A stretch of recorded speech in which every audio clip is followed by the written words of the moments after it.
Good morning, children. So today our new topic is what is memory hierarchy. So we will discuss about memory hierarchy today. Now, before we discuss about memory hierarchy, what is memory and what we have already discussed and types of memory we have already discussed. So today we will first discuss about hierarchy. Hierarchy in a very simple term, if you define hierarchy or if you want to know the meaning of a hierarchy, it is the arrangement, it is a ranked arrangement. You know the ranking, the upper level and then the sub levels and their sub levels. So when these entities or a system or a person or anything that is arranged in a hierarchy, it is actually arranged in a branch system. Means it is arranged according to their subdivisions. The arrangement of an entity according to their subdivisions is called hierarchy. Now today we are going to understand how memory is ranked on top and their types of memory as a hierarchy. So what are the memories? We have already learned about many types of hierarchy, memory, like primary memory, secondary memory, cache, register memory, then RAM, ROM, PROM, EPROM, etc. Then all these memories, how they are ranked in a computer system, we have to understand today about that.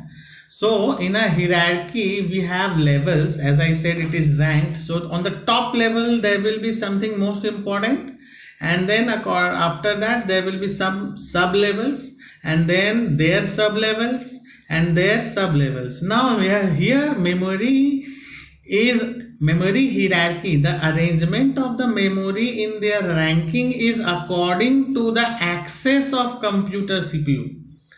Like, let us suppose that if I have to ask any question from the class, I will be expecting the questions answer from the good students, I mean intelligent students or the sincere students.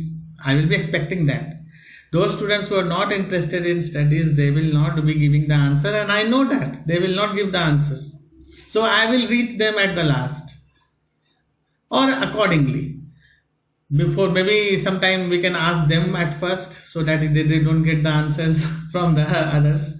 But this is the thing. So when computer needs to store some data in its memory, it accesses first from the CPU register, then it goes to the cache memory. Cache memory is also subdivided into 3 levels: level 1 cache, level 2 cache and level 3 cache. Okay, level 1 cache has a very small size of memory, then little bigger, small size in case that we say 1 MB, 2 MB.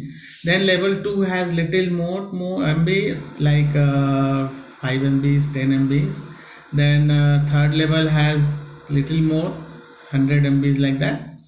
And then we come to the main memory. Main memory is the physical RAM which is placed in the motherboard, which is mounted. We have already discussed in the previous class that in the motherboard RAM is mounted. So likewise the memory is accessible by the CPU. So CPU accesses the memory in a hierarchical arrangement.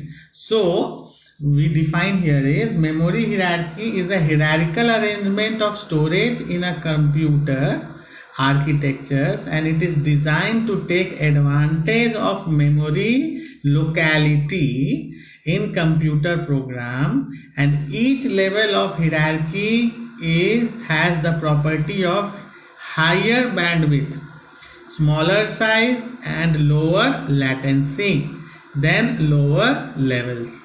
For example, L1 cache is closer to the CPU, so it can be accessed quickly.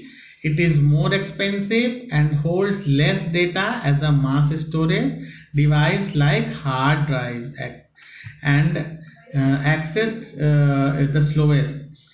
it is the least expensive and holds the large amount of. So for example, as we discussed, L1 cache is closer to the CPU, so it can be accessed quickly and is more expensive and holds less data. And those memories which has a access at last has more memories and less cost. Okay, less cost. Now we will study about the measurement of the units of measurement of memories. The unit of measurement of memory is just similar to the measurement units that we have in our daily life. Like when you measure any liquid, you measure with liters, milliliters. When you measure a length, you measure with millimeter, centimeter. If you are measuring mass, you measure with gram, kg. Similarly, when you are measuring a unit of memory, you will be using some units, and the smallest unit is 1 bit. 1 bit means one cell or binary 0 or 1. Okay, it is actually equal to the 4 characters that you press in your keyboard. Like there are many keys in the keyboard. When you press 4 keys in your keyboard and it gets, when computer receives that input is calculated as 1 bit. Okay, that is the smallest unit of computer is 1 bit. Now second, after when we go next to the level of the unit, that is 4 bits. Now 4 bits becomes 1 nibble, that is half byte. Okay, 4 bits become 1 nibble. Then 8 bits become 1 byte. 8 bit become 1 byte. And after that only you have to remember one digit, that is 1024. Okay, it is a square number. Okay, square root number 1024, that is 1024. So from here we start 1024 bytes. 1024 bytes equal to 1 kilobyte. Kilo means 1000. You can see 1000 is here. So kilo means 1000. So 1024 bytes means 1 kilobyte. Again 1024 kilobyte means 1 megabyte, and 1000 megabyte means gigabyte.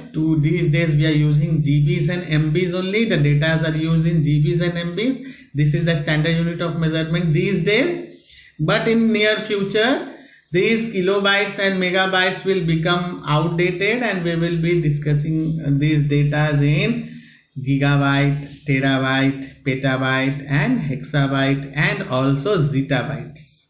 So there are many others.